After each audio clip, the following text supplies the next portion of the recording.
হোলির দিন রং খেলুন সবাই মিলে, সবাইকে নিয়ে সুন্দরভাবে সুষ্ঠুভাবে রং খেলুন।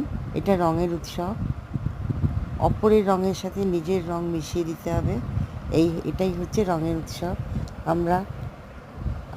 আমরা ভারতীয়, আমরা সবাইকে নিয়ে থাকি, তাই আমাদের সবার সাথে সমানভাবে রং বিনিময় করে খেলা উচিত। লাল রং, হলুদ রং, সবুজ রং, যে রংটা পাবেন, গোলাপি রং তো ভীষণ শুভ। আগে ঠাকুরকে দেবেন, ঠাকুরের পায়ে,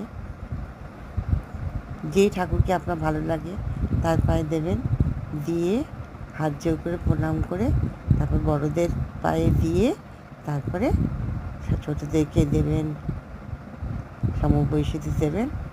এইভাবে রং খেলুন, রঙের উৎসবে মেতে উঠুন। নমস্কার।